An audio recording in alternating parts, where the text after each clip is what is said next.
A seguir, IIGD Irajá. Bom, como nós estamos vendo, irmãos, com a nossa boca, com a nossa língua, nós podemos edificar tanto a nossa vida quanto muitas outras vidas. Mas nós também podemos derrubar muita gente, ou uma pessoa. Há pessoas, irmãos, que estão com a vida em si queimada. Queimada. Você sabe que todo mundo sabe o que é uma queimada. Há pessoas que leigas costumam incendiar um terreno para fazer uma limpeza, aspas aqui, né? Para fazer um plantio ou replantio. Eu não sei se você sabe, mas o fogo, ele mata toda a força da terra, toda a natureza viva e prejudica. Quem sabe disso? Todas as queimadas, tá? Elas perturbam a terra e ela fica infrutífera, tá? Então eu quero com isto iniciar, tá? Porque a Bíblia Sagrada, o Espírito Santo de Deus, melhor dizendo, o Espírito de Deus, ele compara a nossa língua com muitas coisas e usa diversas figuras ilustrativas para caracterizar palavras. Dependendo do momento e da intensidade da raiva, da ira, da revolta, ou até mesmo dependendo com tranquilidade, uma palavra que vai prejudicar, ela pode incendiar uma vida. Há pessoas, irmãos, que estão com a vida parada, literalmente parada. A vida não produz mais nada. Há pessoas que não se lançam. Olha, a gente fala assim, vou dizer, não se lançam numa aventura. Você vai dizer assim, mas a aventura não é de Deus. É que a palavra de Deus que bem-aventurado é, bem-aventurado é, bem-aventurado. Bem-aventurado é aquele que tudo que se lança dá certo, desde que ele ande com Deus, verdadeiramente. Ou seja, são pessoas que se lançam. Há pessoas muito reprimidas, irmãos. Tem medo de se lançar, não tem iniciativa, não tem atitudes, talvez poucas, talvez sempre as mesmas, muitas com receio, porém muitas, literalmente, irmãos, queimadas na sua autoestima. Tem gente que tem medo de se lançar no mercado de trabalho, tem medo de iniciar um negócio, tem medo de ingressar num curso, né? Ou estão tão queimadas que pensam que nunca, jamais poderiam cursar uma universidade e coisas dessa natureza. Falando das coisas materiais, falando de vidas queimadas. Mas isso pode queimar também a vida espiritual. Que isso? Pode. Se alguém prejudicar alguém, você não pode, você não consegue, você não vai à frente, você não tem capacidade. Essa pessoa que fez isso, irmão, você pode ficar tranquilo. Que ela vai passar pelo juízo rigoroso de Deus naquele grande dia. Jesus disse, por tuas palavras serás justificado e pelas tuas palavras serás condenado. Se você pode edificar alguém, meu irmão, não perca tempo. Você tem que edificar. Mas se você sabe que a sua boca pode prejudicar alguém, então, meu irmão, lute. Lute. Mas não prejudique. Não abra a sua boca. O que é necessário para isso? Bom, em primeiro lugar, nós vamos observar, tá? Porque eu estou dizendo que há pessoas cuja vida está queimada. A autoestima está queimada. O pessoal chama de baixa autoestima. Eu digo autoestima queimada. Eu uso a baixa autoestima porque é a linguagem comum. Mas a realidade é que há pessoas, tá, que se sentem incapacitadas em tudo ou quase tudo. Como também um sentimento de inferioridade. Isso normalmente é plantado na infância. Pode também ser na adolescência, na juventude ou no decorrer da vida. Mas em regra, na maioria acontece em casa. Quando, infelizmente, pessoas sem conhecimento da palavra de Deus e também, infelizmente, pessoas inescrupulosas que não param para refletir no que falam, tá? Queimam uma vida, uma realidade. A nossa vida, ela tem várias partes. Então nós temos um território, um vasto território. Se você parar, você começa. Tem a área da saúde, então tem a saúde, é uma área. Tem a parte profissional, é uma área. Parte financeira, às vezes difere da parte profissional. Tem gente que é excelente profissional, mas não tem ascensão. Não tem nem o reconhecimento do seu profissionalismo. Bom, enfim, tudo vem de Deus. Mas se a pessoa não se sente capacitada, ela não se lança. Ela fica atrofiada. E de onde vem tudo isso? Para iniciar, irmãos, eu vou te dar um versículo que talvez, se você já conhece, glória a Deus. Se não conhece, você vai se espantar. Porque eu conheço há tantos anos. E esta semana me chamou muita atenção. Tá? Provérbios capítulo 11. Livro de Provérbios capítulo 11, versículo 9. Você pode ler comigo esse versículo? Você pode ler? Quem vai ler comigo? O hipócrita, com a boca, danifica o seu próximo. Pelo conhecimento. Você está vendo? Essas duas partes desse versículo, irmãos, são vitais. Elas podem fazer uma verdadeira revolução na vida de uma pessoa. É aquilo que eu digo sempre, né? O entendimento, irmãos, faz toda a diferença. Há pessoas que, né? Eu não entendo, porque não quer entender. Sabe por quê? Deus não fez ninguém incapacitado. Sabe o que Deus diz? Deus diz que nem os loucos errarão o caminho. Você já leu isso, não leu? Nem os loucos errarão o caminho. Olha só, olha só. Então vamos lá. O hipócrita com a sua boca danifica o seu próximo. Há pessoas, irmãos, tá? Sem Jesus e pessoas que são religiosas. Vocês sabem que um dos sentimentos mais mesquinhos que existe no ser humano é a inveja, não sabe? Um dos sentimentos mais mesquinhos. Eu falei um pouquinho só de um vislumbrezinho, não falei sobre inveja no culto anterior, tá? E também não vou falar neste culto. Porém, a inveja é um sentimento tão mesquinho, ele é tão egoísta, ele é tão podre, e a pessoa que tem, ela tem no coração o seguinte: eu não consigo isso, eu não quero que ninguém tenha. Se eu não posso ter isso, ninguém vai ter. E todo mundo pensa assim: fulano quer o que o outro tem. Também. Mas ele tem mais raiva porque ele queria ter e não tem. E o outro tem. Acontece muito, irmãos. O diabo muitas vezes joga quase que inconscientemente, ou quase, a pessoa recebe quase que inconscientemente, tá? Para ofender uma criança, pai, mãe, porque não tiveram amor na sua infância. E parece que despejam a raiva ali para dizer a você, né? Quando deveria ser o contrário: você vai ter o que eu não tive. Você vai ter o que eu não tive. Há crianças que crescem debaixo de um jugo muito pesado. Qualquer coisa errada que faz, você não serve para nada, você não serve para nada, você não sabe fazer nada, você não serve para nada, você não sabe fazer nada. E Deus está dizendo: essa boca danifica o seu próximo. Se essa pessoa não tiver entendimento, se ela não aceitar a Jesus, irmãos, para compreender pela palavra de Deus o valor que ela tem, porque entenda, tem gente que acha que é espremendo o diabo que a pessoa vai conseguir tudo que ela quer. Claro que se uma pessoa chega à igreja endemoniada, possuída, a primeira providência, às vezes acontece, a pessoa até no meio do culto, numa palavra, manifesta. A primeira providência é expulsar e libertar a pessoa. Tudo bem. Mas se ela não aprender na palavra, se ela não compreender que a Bíblia Sagrada é um testamento e que ela ou ele é herdeira ou herdeiro do testamento, e se essa pessoa não se firmar na fé, não se fortalecer com esse entendimento, o diabo ainda vai conseguir atrofiá-la, porque ele vai vir no pensamento.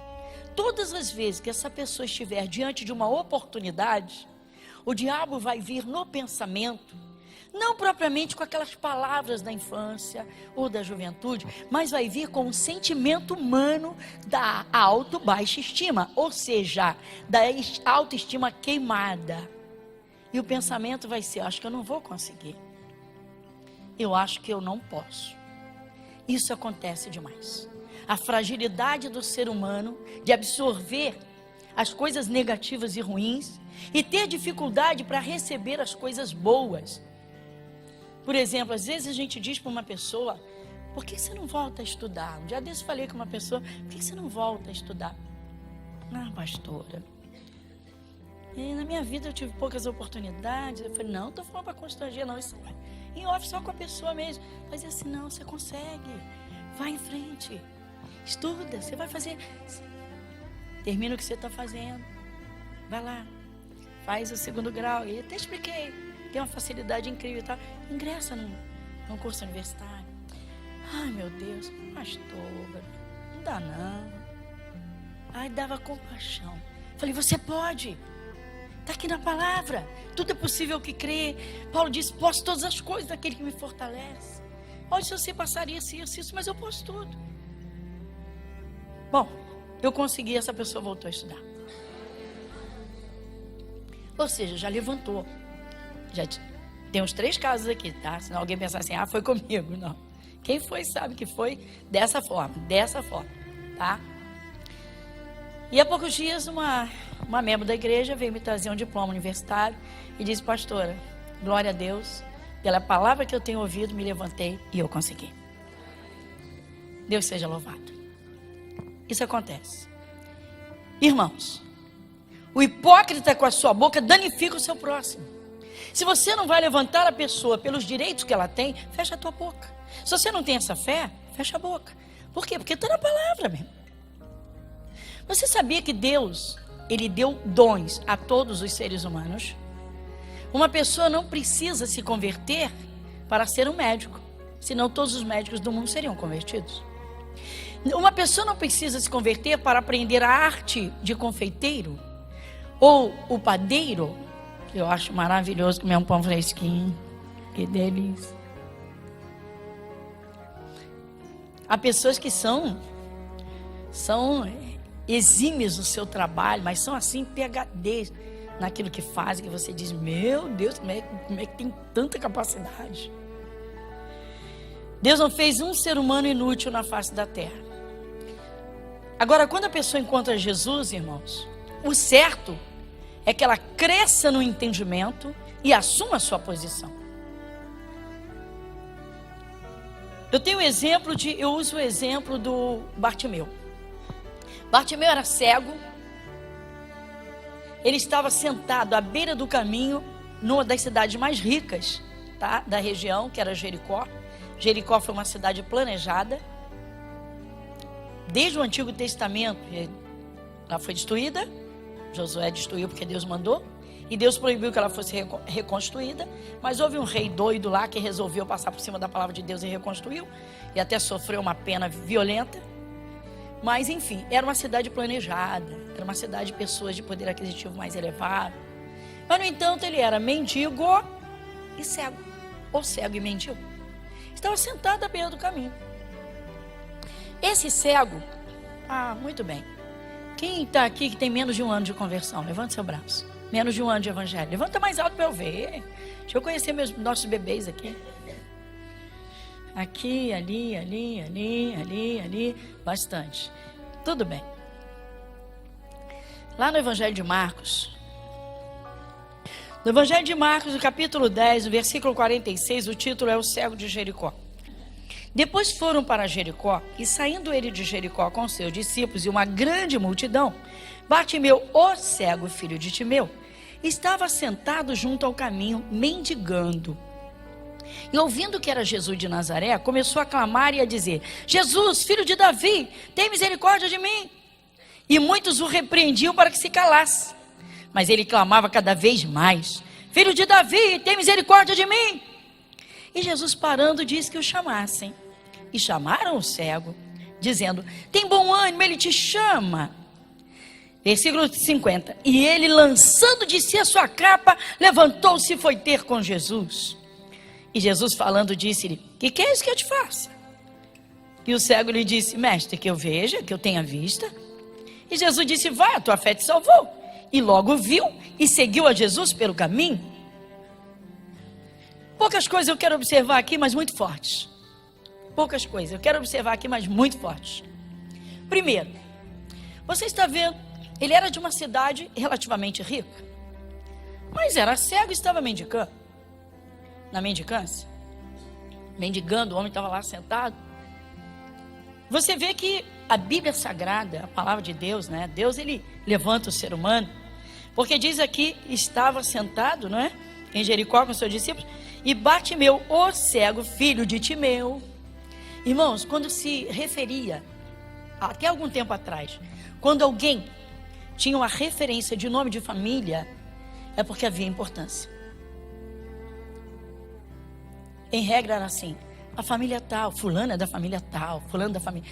Não precisava ter muito dinheiro, não precisava ter projeção, bastava ser pessoa honrada, honesta, é da família tal, é da família tal. Isso era muito importante. Então o nome de família estava sempre em pauta. Então você vê que ele tinha uma família. Quem dava atenção para ele? Imagina, cego, mendicando. Você estava na mendicância porque ninguém fazia nada por ele. Tá bom. Aí ele escuta o barulho, Jesus está cercado por uma imensa multidão, ele ouve o barulho, está sentado. Ele escuta passos. Me dá uma esmolinha, pelo amor de Deus. Me dá uma esmolinha, pelo amor de Deus. De repente ele escuta um alvoroço, um tumulto. Já ouvira falar de Jesus com certeza absoluta. Por que eu te digo isso? Porque no momento em que ele pergunta, que tumulto é esse? Alguém diz, Jesus Nazareno está passando. Opa, é a minha oportunidade. É a minha oportunidade.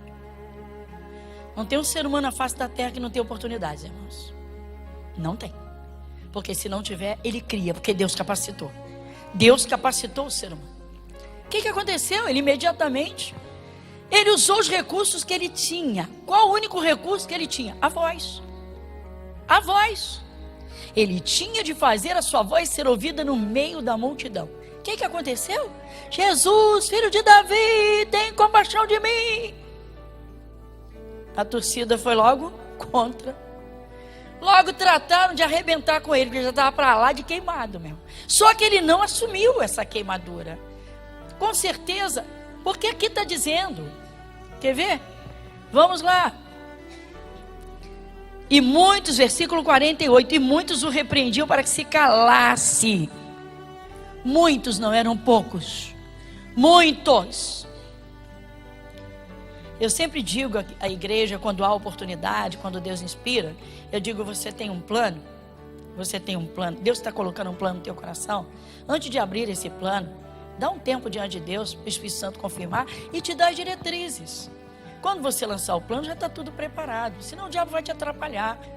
Que isso? Você lembra de José do Egito? Quem mandou ele contar para os irmãos? Já passei muito por isso. Quantas vezes eu anunciei na igreja, irmãos, estou pensando em fazer um trabalho assim. Meia dúzia de igrejas logo copiaram. Eu não tinha nem feito. E aí, fulano, a igreja tal criou. Criou. Criou não, copiou. Estou te dizendo, quando eu lancei o Simplesmente Mulher, irmãos, quando eu lancei o Simplesmente Mulher, há quase 25 anos atrás, igreja nenhuma fazia reunião de mulheres, rarissimamente, não fazia. Dentro do estilo do trabalho, não. Caramba, 5. Quando eu anunciei, 5 fizeram. Quando eu lancei, o nome já estava aí rolando, Simplesmente Mulher. Falei, caramba, pessoal corre. Pessoal corre. Aí eu fui ver. Eu falei, olha, só que Deus deu, foi em frente. Paciência. Bom, este homem aqui, irmãos, ele era cego. Vocês sabem que nos tempos bíblicos, mesmo no tempo do Antigo Testamento, até o Novo Testamento, no tempo de Jesus, as classes se distinguiam por determinadas coisas. Elas eram caracterizadas. Por exemplo, se você falar que no Brasil, como é que se identifica um cego longe? Por uma bengala branca. No caso deles era uma capa preta, normalmente uma capa pobre. Era uma capa pobre, uma capa preta, que era a capa do mendigo, a capa do cego. A capa do cego. Então o cego tinha aquela capa. Normalmente era assim. Os ricos tinham capas assim, vamos dizer, bem trabalhadas, bordadas. Os religiosos tinham capas assim vermelhas, cheias de franjas. E quanto a franja mais comprida, mais alto era o posto. Então as classes eram distinguidas. Então ele tinha uma capa sobre si, que era a marca dele, a capa do cego. Onde Bartimeu chegasse, Bartimeu cego, fulano, Bartimeu está indo embora agora, vamos ajudá-lo. Aquele cego, ou era cego ou era um mendigo. Tem gente que aceita, irmãos. Tem gente que aceita. O surdinho, tá lá. O lerdinho, lentinho, tá. E aí? O preguiçoso, tá. E vai. O doentinho. O doentinho tá aí. Começa pequenininho, né? Dodóizinho, depois doentinho, e depois, né? Você não tem vergonha na cara, não vai trabalhar, não? Plantou, agora acorda, né? Bom, enfim. Irmãos, quando Jesus ouviu os gritos dele, imediatamente mandou chamá-lo. Jesus estava cercado de uma multidão tão grande, você pode imaginar, que eles apertavam Jesus para um lado, apertavam para o outro, uma multidão. E aí, levaram o cego até Jesus. Quando ele escuta que Jesus mandou chamá-lo, meu irmão, ele não perdeu um minuto. Preste atenção nisso. Tem gente que está aqui, está na igreja, está convertido. Tem gente que tem 40 anos de convertido. Tem gente que tem 50, muito mais do que eu tenho. Tem gente que tem 30. Tem gente que tem 15. Tem gente que tem 5. E hoje ainda pensa 10 vezes para fazer alguma coisa na vida. Que isso? Não posso. Mas quem sou eu para ser um obreiro? Quem sou eu para varrer a igreja? Quem sou eu para ficar na portaria da igreja? Quem sou eu? Quem sou eu para ir na escola bíblica? Quem sou eu? Quem sou eu? Quem sou eu para fazer uma faculdade? Quem sou eu? Bom, eu quero que você observe isso aqui, esse homem. Versículo 49. E Jesus, parando, disse que o chamasse. E chamaram o cego, dizendo: tem bom ânimo, levanta-te que ele te chama. Versículo 50. Quem vai ler?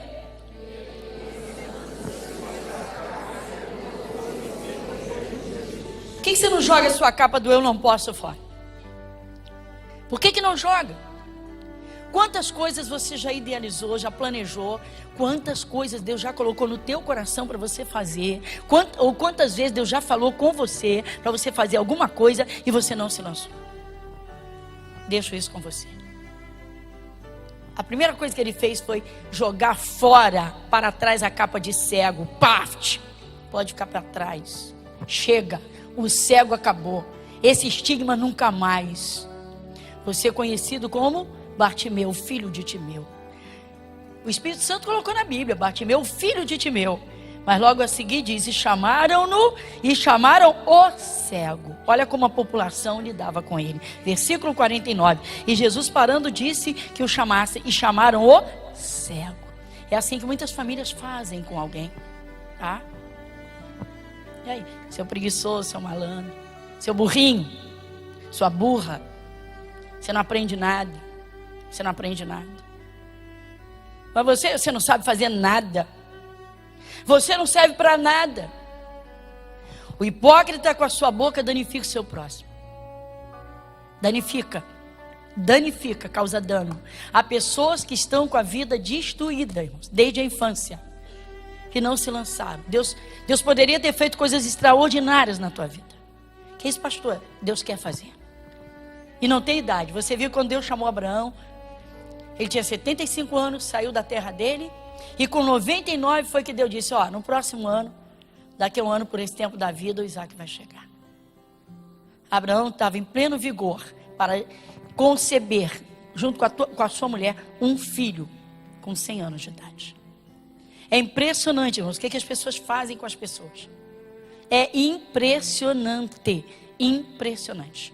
Isso quando a pessoa não escuta aquela famosa frase o tempo todo: você não vai chegar a lugar nenhum, você não vai chegar a lugar nenhum, você não vai chegar a lugar nenhum, você não vai chegar a lugar nenhum, você não vai chegar a lugar nenhum. E a pessoa, aquilo fica dentro da pessoa trabalhando. Trabalha. A pessoa tem planos, Deus quer abençoar, mas ela não se lança. Deus lança um projeto no seu coração, mas aquilo vem na cabeça e a pessoa não se lança. Irmão, espero que a igreja desperte hoje, porque Deus quer falar conosco. Deus quer falar com a igreja. É uma coisa tão forte, irmão, mas tão forte. Eu vou te mostrar duas partes. Você vai dizer assim: mas eu acho que eu não tenho esse nível espiritual para receber tantos dons. E nós estamos falando, os dons espirituais trabalham na vida material. Mas mesmo quem não é de Jesus, tem dons espetaculares e que usa nessa vida. É só você ver os excelentes profissionais que existem no mercado. E muitos deles estão longe, ainda nem conheceram Jesus. Então, atenta. O que está dentro de você pode te levantar ou pode te derrubar. Aquilo que você escuta, dependendo de quem e como venha, pode queimar você e sua vida inteira. Igreja Internacional da Graça de Deus, Avenida Monsenhor Félix, 1120, Irajá.